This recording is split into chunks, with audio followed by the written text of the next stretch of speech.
ओम शांति शांति शांति।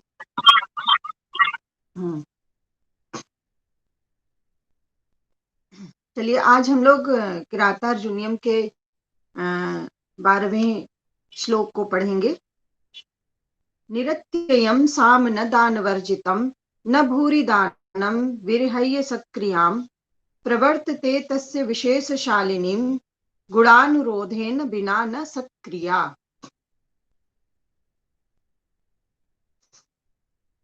निरत्ययं साम न दानवर्जितं न भूरि दानं विरहय्य सत्क्रियां प्रवर्तते तस्य विशेषशालिनीं गुणानुरोधेन बिना न सत्क्रिया। यहाँ पर दुर्योधन के विषय में यह वनेचर यह बता रहा है कि दुर्योधन ने जो अपनी प्रवृत्ति है, कुटिल प्रवृत्ति है, उसको कितना बदल लिया है और वो विशेष प्रकार की सत्कर्म करने लगा है। कौन कौन से सत्कर्म? जैसे दान देना एक बहुत बड़ा सत्कर्म है, तो इस समय दुर्योधन दान भी दे रहा है। और क्या कर रहा है? दान देते हुए लोगों का सत्कार कर रहा है, उसका आदर सत्कार, जो कि उसके मूल स्वभाव में कहीं भी नहीं टिकता है। लेकिन इस समय दुर्योधन ने अपने अंदर इन विशेष गुणों का भी आधान कर लिया है। तो चलिए इसकी एक एक पद को देखते हैं। निरत्ययम, निरत्ययम पद का अर्थ है कि निष्कपट रूप से, माने वो दिखाता है कि उसके अंदर अब किसी भी प्रकार का कोई कपट नहीं है। और साम, साम का अर्थ है जैसे साम दान, साम दाम दंड भेद, ये 4 उपाय हैं जिनके के द्वारा राजा जो है अपना शासन करता है। तो वह साम का भी प्रयोग कर रहा है, माने सांत्वना देना, आदर सत्कार के साथ बोलना, प्रेम से बोलना, प्रभाव में नहीं रहता है। लेकिन इस समय वह साम का प्रयोग कर रहा है, लोगों से प्रसन्नता का भाव दिखा रहा है कि वह सबसे बहुत प्रसन्न है। दूसरा है दान वर्जितम। वर्जित शब्द का अर्थ होता है उससे रहित, और दान शब्द का अर्थ दान, दान है, पुरस्कार है, उपहार है, ये स्पष्ट ही है। न प्रवर्तते, प्रवर्तते शब्द का अर्थ होता है, पद का अर्थ है कि प्रवृत्त नहीं होता है। न प्रवर्तते, प्रवर्तते प्रवृत्त, और न लग गया है तो नहीं होता है। भूरि बहुत अधिक, सत्क्रियाम सत्क्रिया श्रेष्ठ क्रिया, आदर भाव सत्कार, विरह्य माने छोड़कर, और विशेष शालिनी अति विशिष्ट, गुणानुरोधेन गुण और योग्यता के अनुराग से, अनुराग के बिना। तो इसको अर्थ पूरा देखते हैं हम लोग। कहते हैं कि तस्य निरत्ययम, माने तस्य किसके लिए कहा गया है? दुर्योधन के लिए। माने उस दुर्योधन का, षष्ठी विभक्ति है, उस दुर्योधन का जो निरत्ययम साम, माने जो निष्कपट रूप से वह प्रसन्नता प्रकट करता है। दान वर्जितम न प्रवर्तते, माने वह पुरस्कार आदि दान से रहित नहीं होती है। माने वह अपने सेवकों को या अन्य जिनसे भी वो प्रसन्न होता है, राजा आदि को भी, पड़ोसी देशों से भी जो इस प्रकार के वो प्रेम पूर्वक संबंध बना रहा है, तो वो कैसे बना रहा है? कहते हैं कि वो प्रसन्नता पूर्वक, और प्रसन्न है तो केवल प्रसन्न ही नहीं है, माने वह साथ में दान भी दे रहा है। निरत्ययम साम न दान वर्जितम, माने उसकी जो प्रसन्नता है वह दान से वर्जित नहीं है, साथ में वह पुरस्कार उपहार आदि भी दे करके जो है अपने सेवकों को, अपने मित्रों को, अपने बंधुओं को, अपने पड़ोसी राज्यों को भी जो है प्रसन्न करने में लगा हुआ है। और न भूरि दानम विरह्य सत्क्रियाम, और जब वो बड़े बड़े दान देता है, बहुत अधिक दान दे रहा है, तो ऐसा नहीं है कि बड़े उपेक्षा भाव से उठाया कोई वस्तु और लो ये तुम्हारे लिए, इस तरह से दान नहीं दे रहा है। दान भी दे रहा है तो वह सत्क्रिया के साथ, माने उनका उचित सम्मान करते हुए, जो जिस योग्य है उसका उचित सम्मान करते हुए वह दान दे रहा है। तो प्रवर्तते तस्य विशेष शालिनी, यहाँ पर देखिए ये कहते हैं कि प्रवर्तते तस्य विशेष शालिनी गुणानुरोधेन बिना न सत्क्रिया। प्रवर्तते तस्य, माने उस दुर्योधन का यह जो विशेषता दिखाई दे रही है, यह जो उसका भाव दिखाई दे रहा है, वह विशेष शालिनी, अत्यंत विशिष्ट गुणों से युक्त है। अत्यंत विशेष भाव यह दुर्योधन के भीतर हमको दिखाई दे रहे हैं। और गुणानुरोधेन बिना न सत्क्रिया, क्योंकि वह गुण और योग्यता के बिना किसी का सत्कार भी नहीं कर रहा है। कोई व्यक्ति यह नहीं कह सकता है कि वो झूठे ही किसी को प्रसन्न करना चाह रहा है और खूब दान लुटा रहा है, उपहार दे रहा है, ऐसा भी नहीं है। कहते हैं कि गुणानुरोधन, गुण और योग्यता को देखते हुए उसके अनुसार ही वह अपने इन विशिष्ट विशेष शालीन अति विशिष्ट क्रिया को, जो दान है, साम है, इनको वह कर रहा है। इसको छोड़ करके नहीं कर रहा है। ऐसा नहीं है कि कोई भी आया उसको दान दे दिया, कोई भी आया उसका सम्मान किया। यानी यदि व्यक्ति गुणवान है, उसके अंदर योग्यता है, तो वह उसको उचित सम्मान भी दे रहा है और सम्मान के साथ साथ वह उसको दान भी दे रहा है। तो ये जो एक शास्त्रीय परंपरा है, नियम है कि सुपात्र को ही दान देना चाहिए और जो जैसा है उसका उचित सम्मान करना चाहिए। तो ये जो अपनी भारतीय संस्कृति है, जो शास्त्र का अनुरोध है, उन शास्त्रोक्त नियमों का यहाँ पर दुर्योधन पालन करते हुए इस प्रकार की विशेष क्रियाओं को भी प्रदर्शित कर रहे हैं, दिखा रहे हैं और अपने अंदर उन्होंने ऐसे गुणों को भी धारण किया हुआ है। तो इस तरह से जो प्रजा है और जो राजा है, अन्य राजा हैं, जो उसके अनुचर हैं, सेवक हैं, मित्र हैं, भाई बंधु हैं, वो सभी उससे संतुष्ट हैं। ये जो है वनेचर ने आकर के दुर्योधन के इन गुणों की यहाँ पर प्रशंसा की है और इस प्रकार से बताया है। अब जो है अगला श्लोक हम लोग देखते हैं।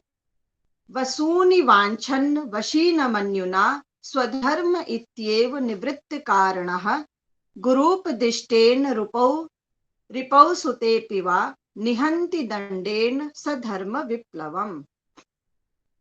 फिर से पढ़ेंगे इसको।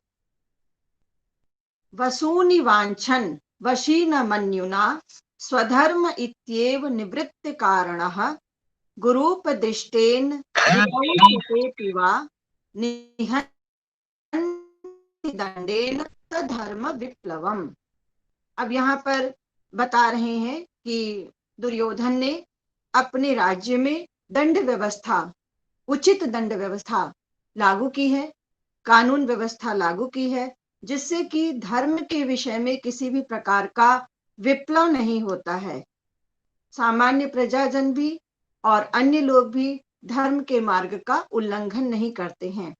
तो जो दुर्योधन इतना अधार्मिक था, इतना कपटी था, इतना पापी था, उसने अपने राज्य में धर्म की भी स्थापना की हुई है और प्रजाजन भी धर्म का पालन कर रहे हैं।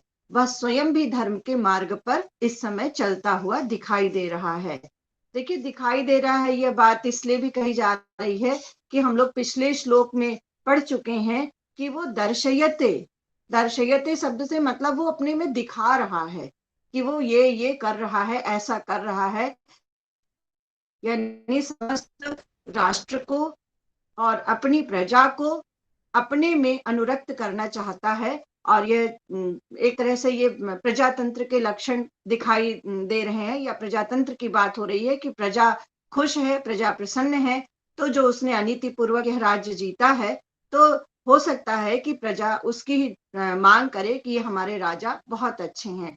तो हमें दुर्योधन के इस भाव में जो प्रजातंत्र के गुण हैं कि राजा को प्रजा के का अनुरंजन करना चाहिए, प्रजा के हित का ध्यान रखना चाहिए और प्रजा दुखी ना हो, प्रजा संतुष्ट रहे, प्रजा की हर आवश्यकताओं की पूर्ति हो, इस बात को भी इसमें द्योतित किया गया है। यानी राजा का गुण क्या होना चाहिए, राजा का धर्म क्या होना चाहिए, राजा के कर्तव्य क्या होना चाहिए, प्रजा ही उसकी पहली प्राथमिकता है।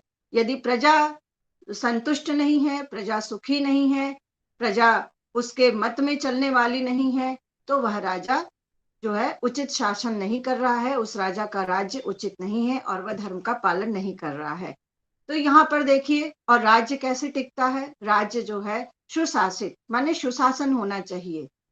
किसी के ऊपर जोर जबरदस्ती नहीं होना चाहिए, जो अन्यायी को दंड मिलना चाहिए और न्याय की रक्षा होनी चाहिए। ये राज्य की दंड व्यवस्था अगर है तो वह राज्य अच्छी गति पाता है और जो है वो ऐश्वर्य को, समृद्धि को प्राप्त करता है और प्रजा भी उससे प्रसन्न रहती है। तो यहाँ पर जो है दुर्योधन इस बात को दिखाते हैं कि वसूनि वांछन वशी न मन्युना। वशी माने दुर्योधन का गुण दिखा रहे हैं कि उसने अपनी इंद्रियों को वश में करके रखा हुआ है, जितेंद्रिय है वो, उसने अपनी समस्त इंद्रियों को वश में किया हुआ है। अब यहाँ पर जितेंद्रिय शब्द दुर्योधन के लिए कहा गया है, इसका मतलब है कि वह जितेंद्रिय नहीं था, वो अनाचारी था, अत्याचारी था, व्यभिचारी था। इसलिए यहाँ पर कवि ने वशी शब्द से यहाँ पर यह बताया है कि इस समय दुर्योधन ने अपने इंद्रियों को वश में किया हुआ है। काम, क्रोध, लोभ, मोह, ईर्ष्या, राग, द्वेष, इन सब को भी, इन सारे दुर्गुणों को जो मनुष्य के शत्रु कहे जाते हैं भीतर उसके, इनको भी अपने वश में करके रखा है। तो जितेन वसूनि वांछन वशी न मन्युना। वशी माने वह जो दुर्योधन है, वशी सह, वह दुर्योधन, वशी जिसने अपने इंद्रियों को वश में करके रखा है। वसूनि न वांछन माने वो धन की इच्छा न करता हुआ। मन्युना, मन्यु शब्द का अर्थ है क्रोध, तृतीया विभक्ति है, क्रोध से। निवृत्ति कारण माने क्रोध, लोभ आदि कारणों से रहित होकर के। निवृत्त कारण, ये जो कारण है, लोभ, मोह, क्रोध, ईर्ष्या, राग, द्वेष, ये सब मनुष्य के पतन के कारण हैं। जब मनुष्य इनके प्रभाव में आता है, इनके वशीभूत हो जाता है, तो वह जितेंद्रिय नहीं रह सकता है। उसकी इंद्रियां यदि इन विषयों की तरफ चली जाती हैं तो वह कह सकते हैं कि वह अपना ही पतन करता है और अपने साथ जितने लोग होते हैं, उसके संपर्क में जितने लोग होते हैं, उनको भी वह कष्ट देता है, स्वयं भी कष्ट में रहता है और दूसरों को भी कष्ट देता है। तो यहाँ पर निवृत्ति कारण, इस शब्द का अर्थ ये पद का कि जो कारण है, क्रोध, लोभ आदि जो ये कारण है जो उसको अधर्म के मार्ग पर ले जा सकते हैं, उन कारणों से भी वह निवृत्त हो चुका है। और स्वधर्म इत्येव, और यही धर्म है। स्वधर्म इत्येव, यह धर्म है। किसका धर्म है? उसका धर्म है। उसका किसका? राजा का धर्म है। क्योंकि वो इस समय राजा है तो वह अपना धर्म समझते हुए गुरुपदिष्टेन दंडेन, गुरुओं के द्वारा उपदिष्ट दंड व्यवस्था का। अब यहाँ पर गुरु शब्द से तात्पर्य शास्त्र को भी लेते हैं, क्योंकि शास्त्रों में दंड व्यवस्था का वर्णन किया गया है।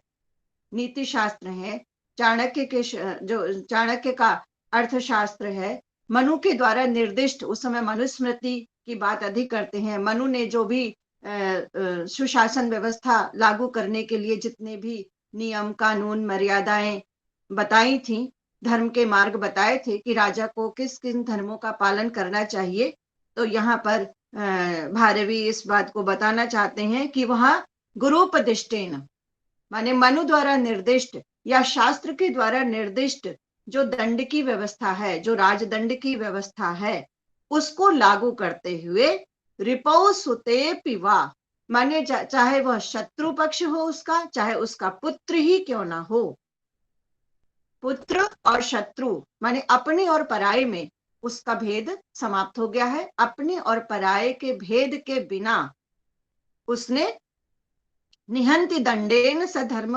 विप्लवम, निहंति माने दूर करता है, दंडेन दंड के द्वारा, दंड व्यवस्था के द्वारा, कानून व्यवस्था के द्वारा, वह धर्म विप्लवम, धर्म की मर्यादा के उल्लंघन को, धर्म के विप्लव को, धर्म की अनुशासनहीनता को वह दूर करता है। अर्थात राज्य में सुशासन हो, प्रजा स्वस्थ रहे और अनाचारी ना हो, दुराचारी ना हो, सन्मार्ग पर चले। इस बात के लिए, इसको प्रेरित करने के लिए दुर्योधन ने क्या किया है? अगर उसका पुत्र भी अधर्म के मार्ग पर चलता है तो उसको भी वह दंड देता है, और शत्रु पक्ष भी और कोई दूसरा अन्य भी यदि जो अधर्म के मार्ग का अनुसरण करता है तो वह उसको भी दंड देता है। तो इस बात को यहाँ पर कहते हुए कवि ये कह रहे हैं कि वसुनी वांछन वशी न मन्युना। माने मन्युना इसका मतलब ये है कि पहले वो क्रोध बहुत करता था, क्रोध के कारण रोज लोगों को दंड देता था, और धन की इच्छा के कारण, माने वो धन चाहता था लोगों से, चाहे वो प्रजा हो चाहे अन्य पड़ोसी राज्य हो, माने धन चाहने के लिए वह लोगों को दंड देता था। क्योंकि अगर वो ऐसे उसके स्वभाव में ये गुण दोष नहीं होते तो यहाँ पर कवि वसूनी शब्द का प्रयोग, पद का प्रयोग शायद ना करते, है ना। क्योंकि अब वो बता रहे हैं कि पहले वो करता था कि इच्छा से लोगों को दंड देता था तो लोग उसको धन देते थे। तो यानी कि एक तरीके से वो अत्याचारी अनाचारी जैसा स्वभाव उसका था, तो वह स्वभाव उसने छोड़ दिया है। अब वह क्या करता है कि धन की इच्छा से नहीं, है ना। और जो उसका क्रोध दिखाई देता है प्रजा में, कब क्रोध दिखाई देता है, जब कोई धर्म के मार्ग पर नहीं चलता है तो वह उससे क्रोधित होता है, चाहे वो उसका पुत्र हो चाहे वो उसका शत्रु हो, है ना। धन की इच्छा से नहीं, तो उसका जो क्रोध है वो धन की इच्छा से दिखाई नहीं देता है।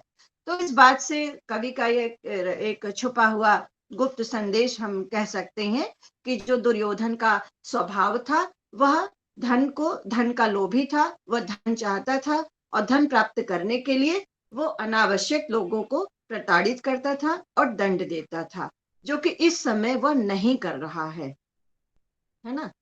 तो इसको स्पष्ट करते हुए कवि ने यह कह दिया कि इस समय वह धन की इच्छा से क्रोध नहीं करता है, मेरा धर्म है, स्वधर्मम इत्येव, माने यह मेरा धर्म है, यह राजा का धर्म है, इस कारण से निवृत्त कारण वह क्रोध मोह लोभ ईर्ष्या राग द्वेष इन सब से दूर हो गया है।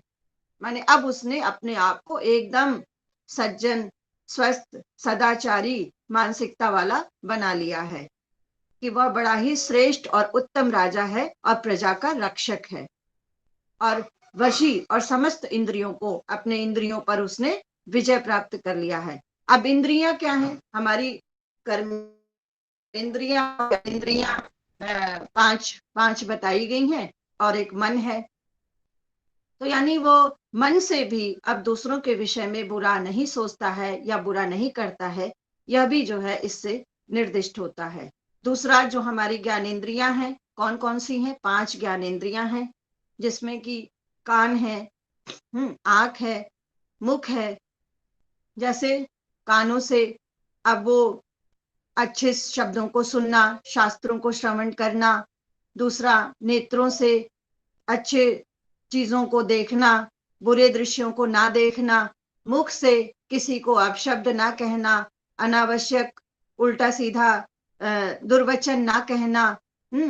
स्पर्श, ये जो हमारी ज्ञानेंद्रियां हैं, इन ज्ञानेंद्रियों के विषयों से भी जो है शब्द स्पर्श रूप रस गंध, जिह्वा है, जिह्वा का है रस। तो इन ज्ञानेंद्रियों पर भी जो है उस दुर्योधन ने के विषयों पर भी दुर्योधन ने नियंत्रण कर लिया है। अब त्वचा का जो विषय है वो है स्पर्श। तो स्पर्श क्या है भाई, कह सकते हैं कि दुर्योधन व्यभिचारी था, ठीक है। तो उसको जो है सुंदर सुंदर स्त्रियों के संगत में वो रहता होगा, या अनावश्यक यदि उसको कोई स्त्री पसंद आ गई तो हो सकता है वो उसका अपहरण कर लेता होगा, या उसको उसके साथ दुराचार दुर्व्यवहार करता होगा। तो जो इस तरह की जो ज्ञानेंद्रियों के विषय हैं उनसे भी वह निवृत्त हो चुका है, ऐसा दिखाई दे रहा है। तो इंद्रियों के वशीभूत और क्रोध मोह लोभ इन कारणों से भी निवृत्त हो करके, और न वसूनी वांछन और धन को न चाहता हुआ, वह जो दुर्योधन है वह मन्युना क्रोध जो दिखाता है वह किस लिए दिखाता है कि स्वधर्म, वह उसका धर्म है, राजा का धर्म है कि वह यदि कोई अनर्गल करता है, अनाचार दुराचार करता है, तो उसके प्रति वह क्रोध भाव को प्रदर्शित करे और उसको गुरुपदिष्टेन, गुरुओं के द्वारा उपदिष्ट, शास्त्रों के द्वारा बताए गए जो न्याय है, जो दंड व्यवस्था है, उसको लागू करे, है ना। निहंति दंडेन, दंड के द्वारा, न्याय व्यवस्था के द्वारा उसको रोके। किसको रोके? धर्म विप्लवम, धर्म के विप्लव को, धर्म के उल्लंघन को। क्योंकि राज्य की जो स्थिरता है वो धर्म उसका आधार है। यदि धर्म नहीं है तो राज्य में किसी भी प्रकार की सुख, शांति, समृद्धि नहीं हो सकती है। और अनाचार, दुराचार, अत्याचार यदि बढ़ेगा तो जो सामान्य प्रजा है वो बहुत ही कष्ट में रहेगी और पीड़ा में रहेगी।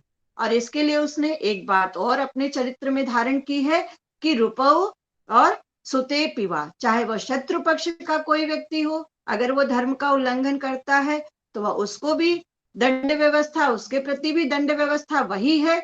और उसका पुत्र भी यदि कोई धर्म का उल्लंघन करता है तो उसके लिए भी उसी प्रकार की दंड व्यवस्था है।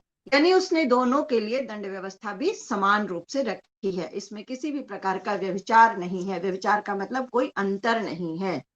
ठीक है। तो इस प्रकार से धर्म को स्थिर करके दुर्योधन अपने राज्य का विस्तार कर रहा है, प्रजा का अनुरंजन कर रहा है और पड़ोसी राज्यों के राज्यों को भी अपने इस व्यवहार से प्रभावित कर रहा है। तो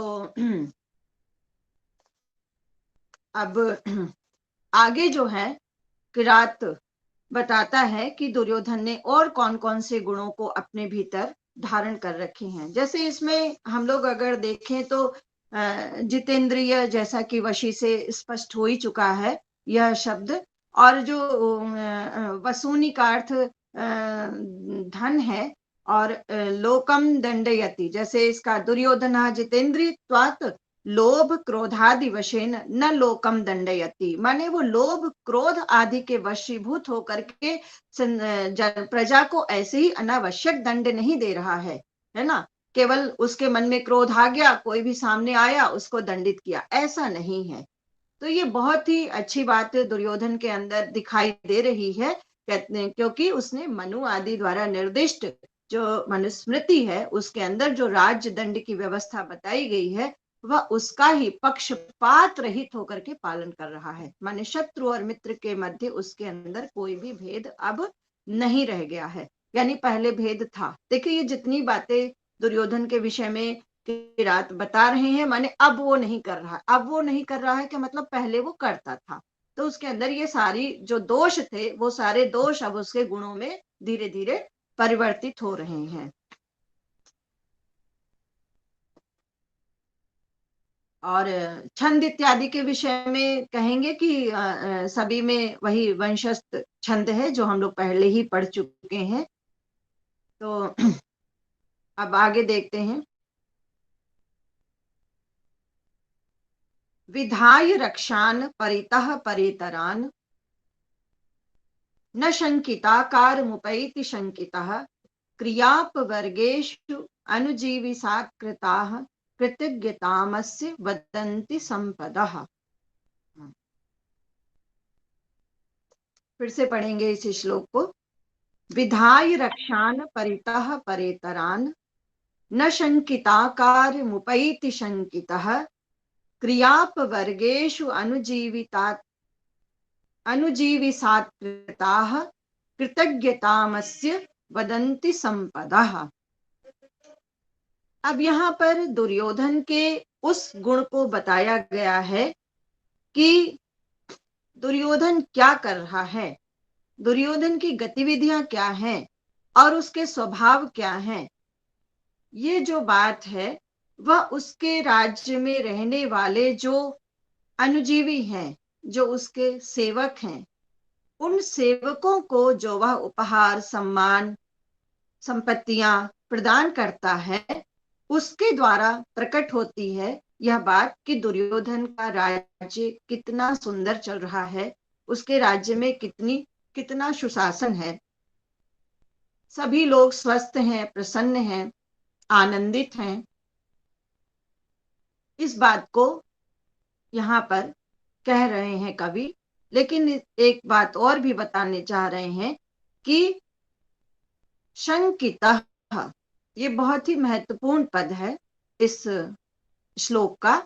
शंकितः माने दुर्योधन, यहाँ पर देखिए जैसे वहां हम लोगों ने पढ़ा था, शंकितः पद का अर्थ यह है कि वो सशंकित है लेकिन न शंकिता, लेकिन सशंकित नहीं है ऐसा वो दिखा रहा है।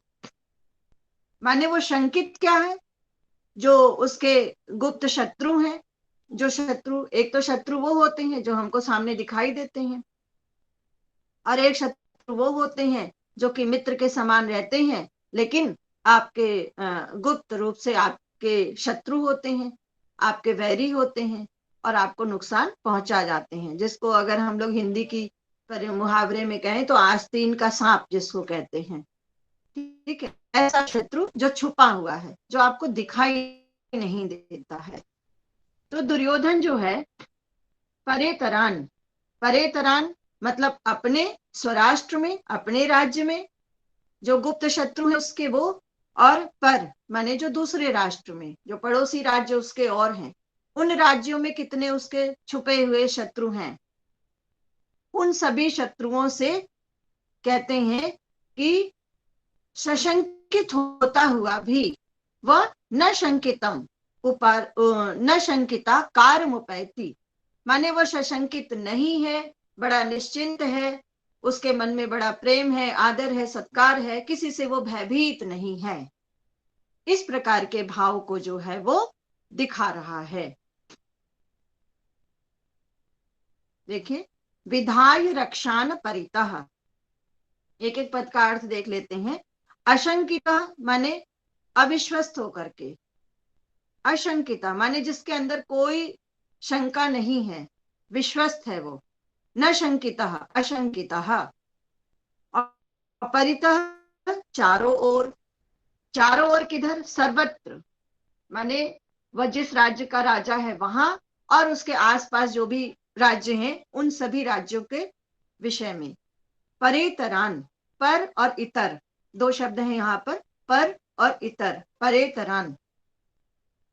पर शब्द का क्या अर्थ है, जो दूसरे हैं, और इतर माने दूसरों से अलग तो अपने हुए। पर और इतर, पर शब्द का अर्थ हुआ जो दूसरे हैं, पराए हैं, और उनसे इतर तो अपने हुए।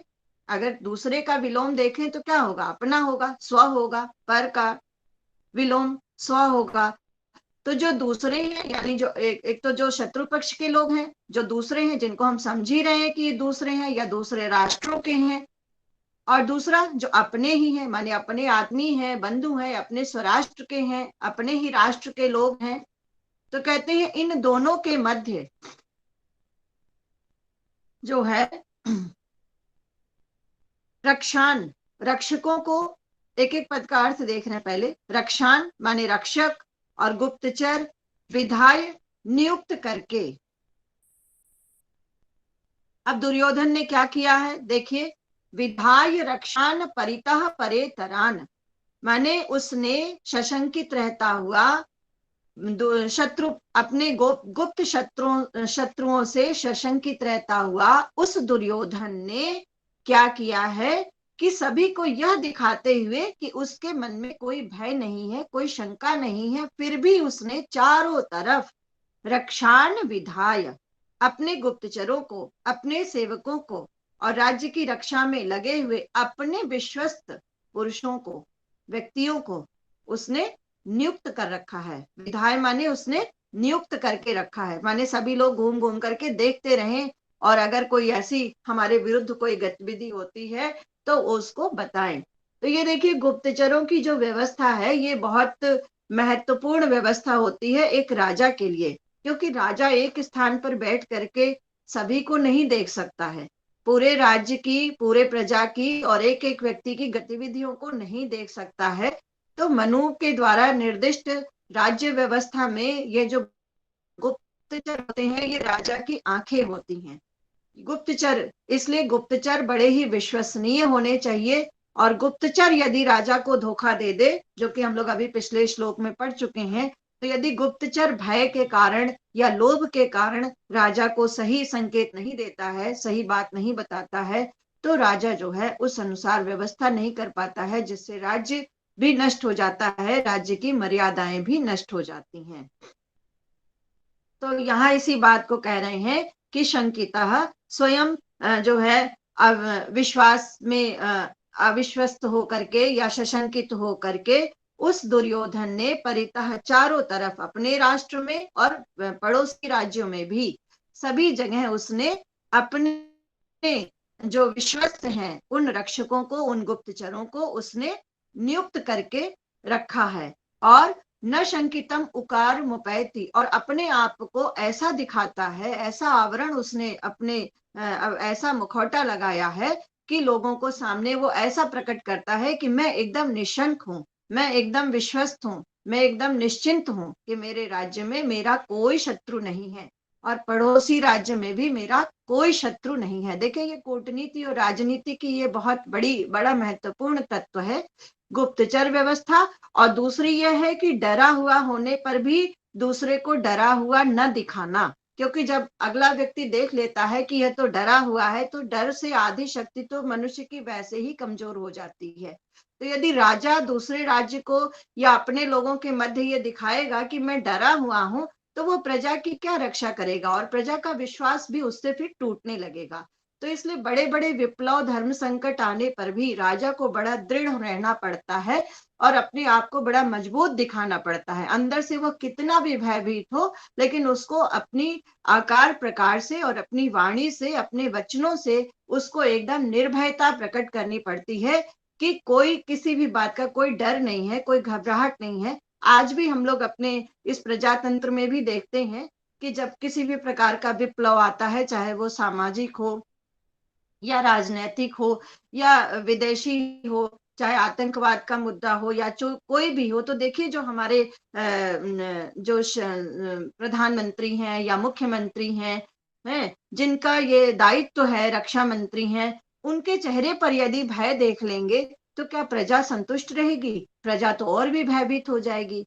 तो ये बहुत बड़ा जो है वो राजनीति का गुण है कि अगर आप भयभीत, राजा भयभीत है भी, तो उसको अपना भय दिखाना नहीं चाहिए, क्योंकि अगर वो भयभीत हो जाएगा और उसका भय प्रजा के मध्य चला जाएगा, तो प्रजा एकदम टूट जाएगी और प्रजा उस पर फिर विश्वास नहीं करेगी। तो निर्भयता जैसा जो गुण है, जो व्यवहार है, वो राजा को दिखाना चाहिए। ये कूटनीति है जिसका पालन दुर्योधन भली भांति कर रहा है।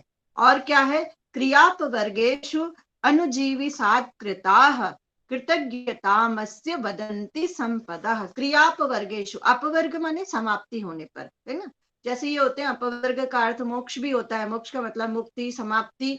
तो यहाँ पर कार्यों की अपवर्ग की बात हो रही है कि जो उसके राज्य में क्रियाएं चल रही हैं, जो कार्य व्यवस्था चल रही है, तो वह अपने राज्य में किन किन योजनाओं को लागू कर रहा है, क्या क्या प्रजा को सुविधा दे रहा है, या आगे वो क्या क्या करने वाला है।